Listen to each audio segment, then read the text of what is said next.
देव भगवान की जय। प्यारी कृष्ण कन्हैया लाल की जय। श्री गर्ग संहिता श्री बलभद्र खंड चल रहा है और 5वां अध्याय है आज। श्री बलराम और श्री कृष्ण का प्राकट्य।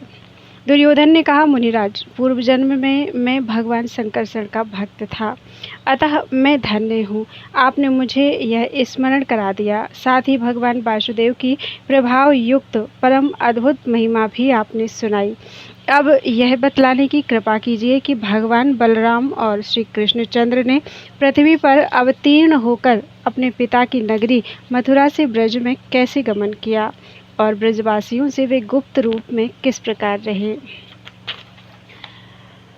प्राण विपाक मुनि बोले, यादवों की पूरी मथुरा में राजा उग्रसेन थे। एक समय उनके बड़े भाई देवक की कन्या देवकी से वसुदेव जी का विवाह हुआ। विवाह के उपरांत बरवधू की विदाई के समय उग्रसेन नंदन कंस स्वयं वसुदेव देवकी का रथ चलाने लगा। उसी समय आकाशवाणी हुई, अरे निर्बोध, तू जिसका रथ चला रहा है उसी का 8वां गर्भ तेरा विनाश करेगा। यह सुनते ही कालनेमी तनय महान दैत्य कंस हाथ में तलवार लेकर बहन देवकी का वध करने को तैयार हो गया। उसी क्षण वसुदेव जी ने कंस को समझाकर कहा कि तुम इसका वध मत करो। जिनसे तुमको और मुझको भी भय हो रहा है, देवकी के गर्भ से उत्पन्न वे जितने पुत्र होंगे मैं सबको लाकर तुम्हें दे दूंगा। वसुदेव जी की बात पर विश्वास करके कंस ने देवकी वसुदेव दोनों को कारागार में बंद करवा दिया और वह निश्चिंत हो गया। तदनंतर देवकी के पहला पुत्र उत्पन्न हुआ। वसुदेव जी ने उसे तुरंत लाकर कंस को दे दिया। कंस ने समझा वसुदेव जी बड़े सत्यवादी हैं, अतएव उसने लड़के का वध नहीं किया। इसके उपरांत उसके यहाँ नारद जी पधारे और उन्होंने कहा, जैसे अंकों की टेढ़ी चाल है वैसे ही देवताओं की चाल भी उल्टी होती है। संभव है इधर उधर से गिनने पर यही लड़का 8वां माना जाए और तुम्हारा शत्रु बने। विशेष बात तो यह है कि सारे यादवों के रूप में देवता ही अवतीर्ण हैं और वे सभी तुम्हारा वध चाहते हैं। नारद जी से इस प्रकार की बात सुनी, तब से कंस देवकी से उत्पन्न प्रत्येक लड़के को मारने लगा। उस समय कंस के भय से यादवों में भगदड़ मच गई और वे महान कष्टों का अनुभव करने लगे। तदनंतर देवकी के 7वें गर्भ में भगवान अनंत का आगमन हुआ। वसुदेव जी की एक दूसरी पत्नी रोहिणी भी कंस के भय से नंद बाबा के यहाँ गोकुल में रहा करती थी। भगवान श्री कृष्ण की आज्ञा पाकर योग माया भगवान अनंत को देवकी के उदर से खींचकर वसुदेव पत्नी रोहिणी के गर्भ में स्थापित करने को तैयार हो गई। वहाँ ये श्लोक है, देवक्याः सप्तमे गर्भे हर्ष शोक विवर्धने ब्रजं प्रणीते रोहिण्याम् अनन्ते योग मायया अहो गर्भः क्वा विगत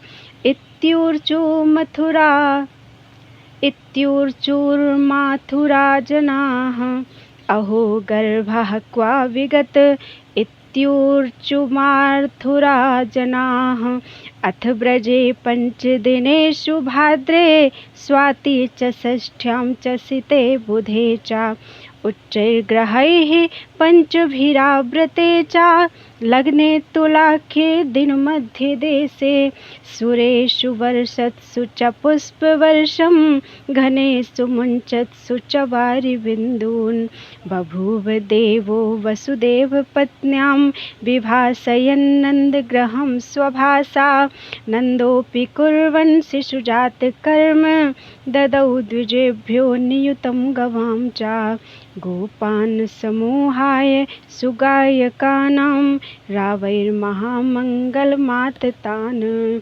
देवकी का 7वां गर्भ एक ही साथ हर्ष और शोक बढ़ाने वाला था।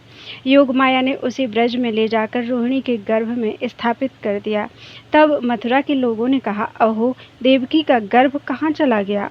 बड़े आश्चर्य की बात है। उसके 5 दिन बाद भाद्रपद मास के शुक्ल पक्ष की षष्ठी तिथि को, जो स्वाति नक्षत्र और बुधवार से युक्त थी, मध्याह्न के समय तुला लग्न में जब 5 ग्रह उच्च के होकर स्थित थे, ब्रज में वसुदेव पत्नी रोहिणी के गर्भ से अपने तेज के द्वारा नंद भवन को उद्भासित करते हुए महात्मा बलराम जी प्रकट हुए। उस समय मेघों ने जलबिंदु बरसाए और देवताओं ने पुष्पों की वृष्टि की। नंद जी ने शिशु का जात कर्म संस्कार करवाया। ब्राह्मणों ने 10 लाख गौएं दान में दी। फिर गोपों को बुलाकर अच्छे अच्छे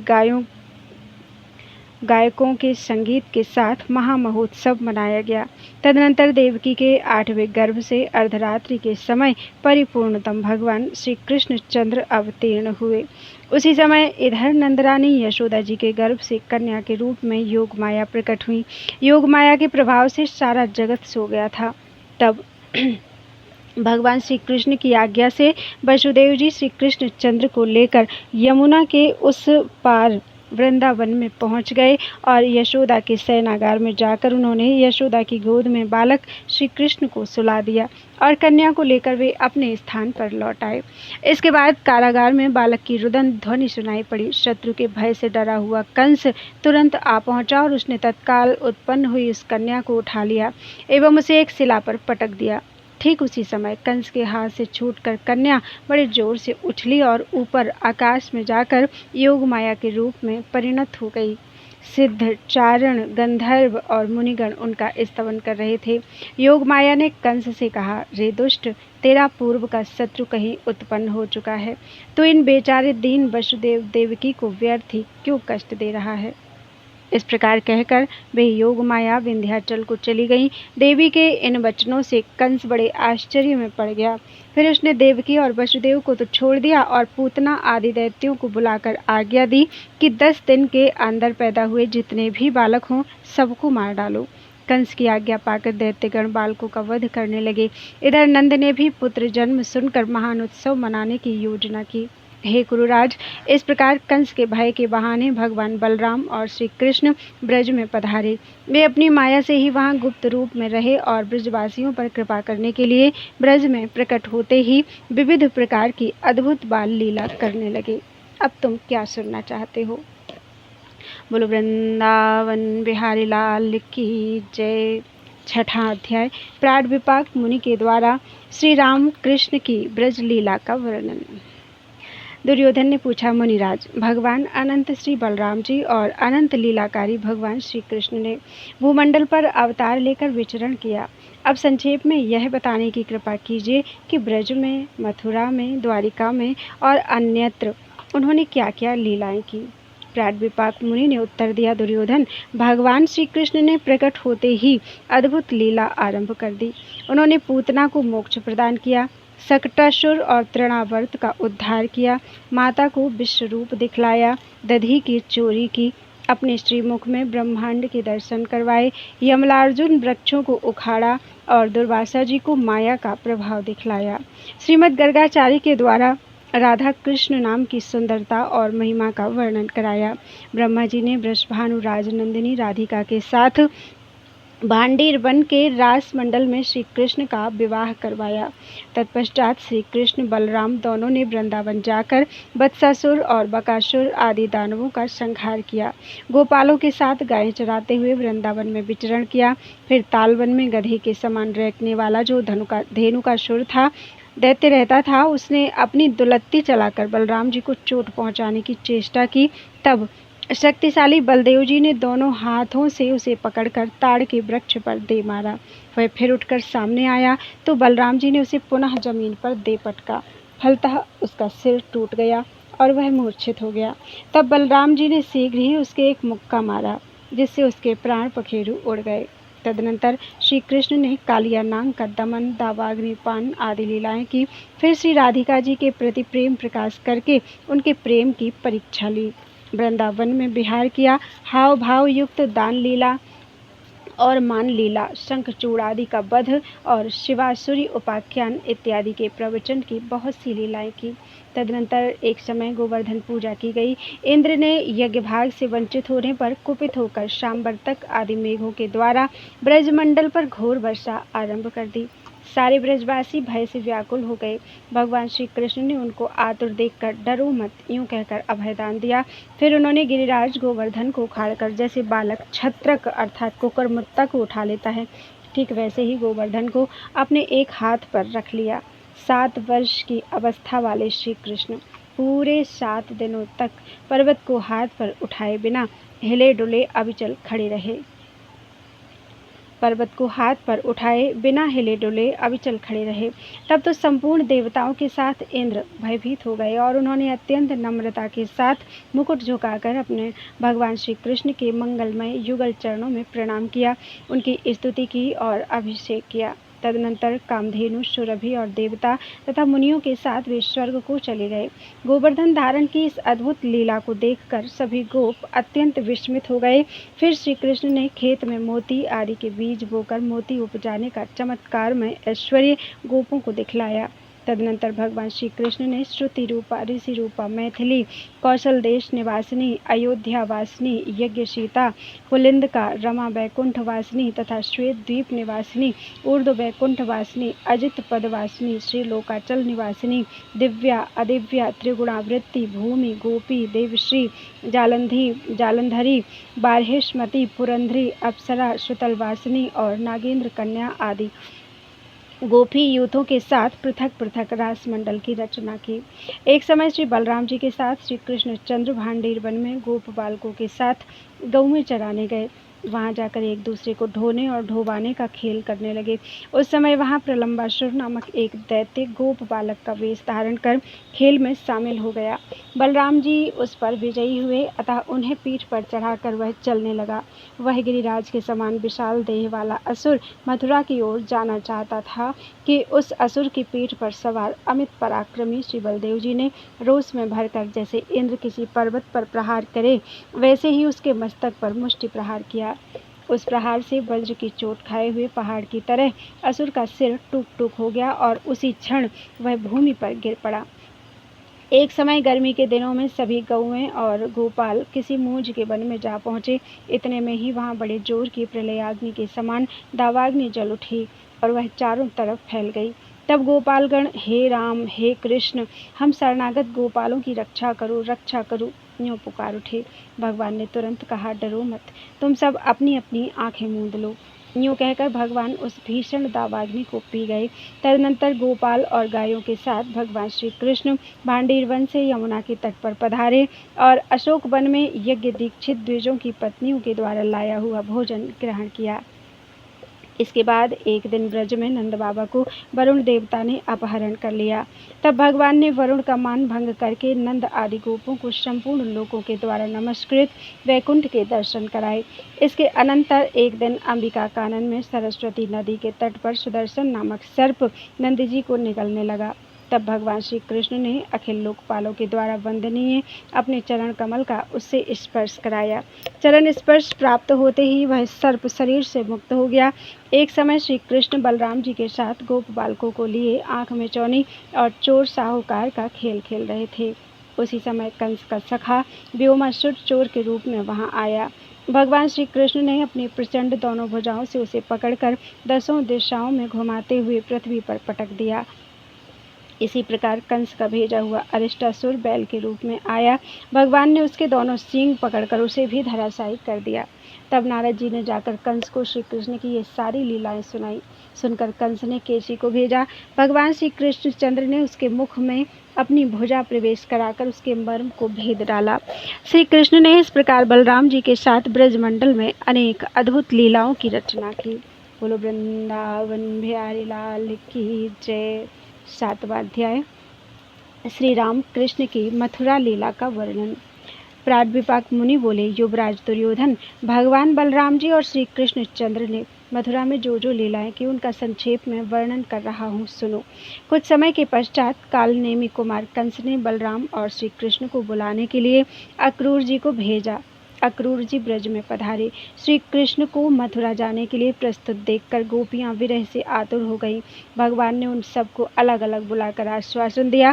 फिर बलराम जी सहित स्वयं रथ पर सवार होकर अक्रूर जी के साथ मथुरा की ओर चले। जाते समय रास्ते में यमुना जी पड़ी, उसके जल में भगवान ने अक्रूर को अपने तेज या धाम के दर्शन कराए। तदनंतर पूर्वाह्न के समय वे मथुरा में जा पहुँचे और अपराह्न काल तक मथुरापुरी को सब ओर से देखते रहे। लीला रूप में मनुष्य का वेश धारण किए हुए श्री राम कृष्ण साक्षात पुराण पुरुष हैं। मथुरा नगरी के सभी नर नारियों के मन में उनके दर्शन का आनंद प्राप्त करने की अभिलाषा उत्पन्न हो गई और वे अपना सारा काम धाम छोड़कर जैसे नदियाँ समुद्र की ओर दौड़ती हैं वैसे ही उनकी ओर दौड़ पड़े। कोटि कोटि कामदेवों का दर्प चूर्ण करने वाले भगवान राम कृष्ण ने अपना सौंदर्य सबको दिखलाया और उन सब का मन हरण करते हुए वे स्वेच्छा से विचरण करने लगे। तदनंतर राजमार्ग में भगवान ने धोबी और रंगरेज से कपड़ों की याचना की, परंतु उन्होंने जब वस्त्र नहीं दिए तब सबके देखते देखते ही हाथों से प्रहार करके धोबी और रंगरेज दोनों को उस जीवन से मुक्त कर दिया। तदनंतर भगवान को एक दर्जी मिला, उसने वस्त्रों के द्वारा उनको सजाया और भगवान ने उसे अपना सारूप्य प्रदान कर दिया। फिर कुब्जा सरंध्री मिली, वह 3 जगह से टेढ़ी थी। चंदन ग्रहण करने के बहाने भगवान ने उसको सीधी कर दिया, वह तीनों लोकों में सुंदरी बन गई।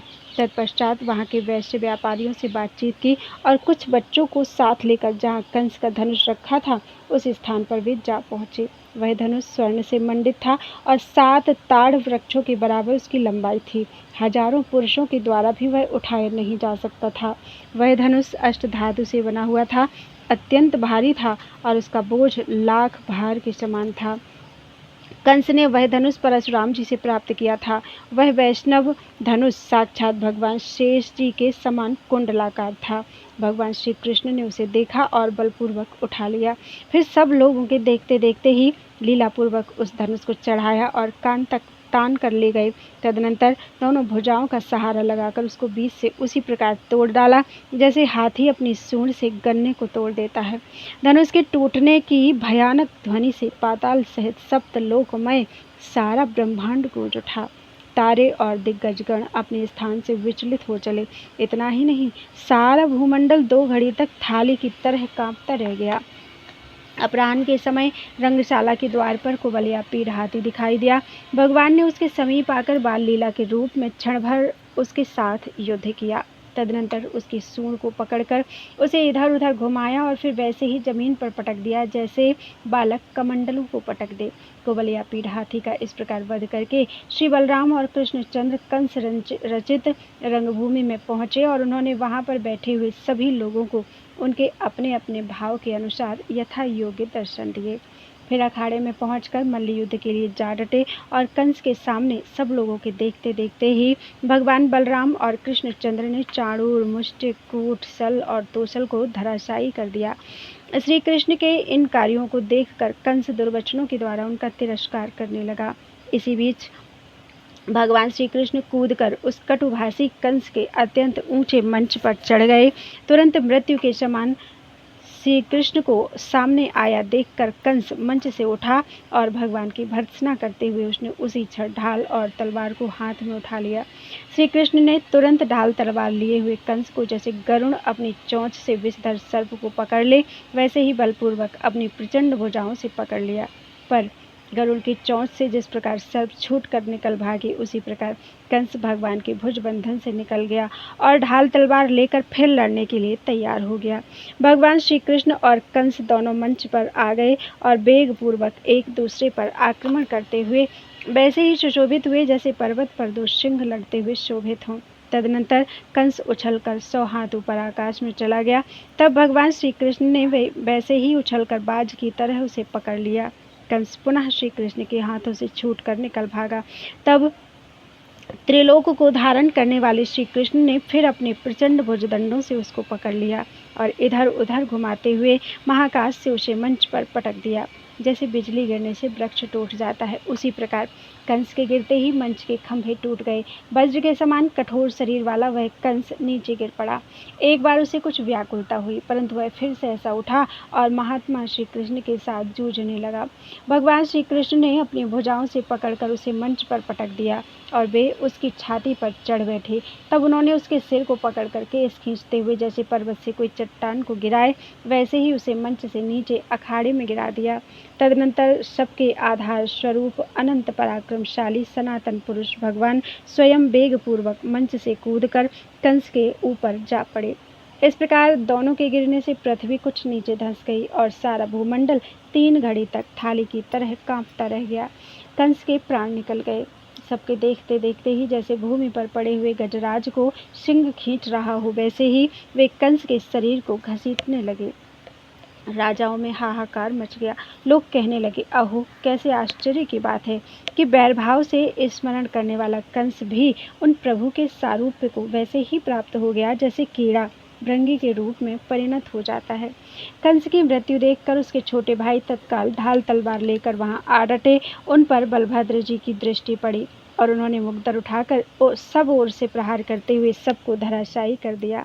तब देवताओं की दुंदुभियां बज उठी, सर्वत्र जय जयकार की ध्वनि होने लगी। देवताओं ने पुष्पों की वर्षा की, विद्याधरियां नृत्य करने लगी और विद्याधर, गंधर्व तथा किन्नर भगवान का यशोगान करने लगे। तदनंतर भगवान श्री कृष्ण ने सबको आश्वासन देकर माता पिता को बंधन मुक्त किया और उग्रसेन को राज्य सौंप दिया।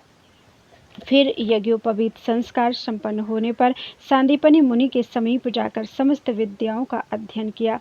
दक्षिणा रूप में मरे हुए गुरुपुत्रों को लाकर प्रदान किया। शंखासुर का वध किया। फिर वे मथुरा में आकर निवास करने लगे। ब्रज की व्यथा को दूर करने के लिए भगवान ने उद्धव को वहां भेजा। फिर स्वयं वहां जाकर रासमंडल में श्री राधा और गोपियों को अपने दर्शन कराए। रास में ऋभु ऋषि को मुक्ति दी। फिर मथुरा में मथुरा नरेश के सदृश कार्य करते हुए विराजमान हुए। बलराम जी ने भी कोलासुर का वध करके मथुरापुरी में शुभागमन किया। इस प्रकार भगवान श्री कृष्ण और बलराम की हजारों हजारों पवित्र और विचित्र लीलाएं मथुरा में संपन्न हुई। इस प्रकार श्री गर्ग संहिता में श्री बलभद्र खंड के अंतर्गत श्री प्राड विपाक मुनि और दुर्योधन के संवाद में श्री राम कृष्ण की मथुरा लीला का वर्णन नामक 7वां अध्याय पूरा हुआ। बोलो वृंदावन बिहारी लाल की जय। त्वदीयं वस्तु गोविंदम तुभ्यमेव समर्पयेत्।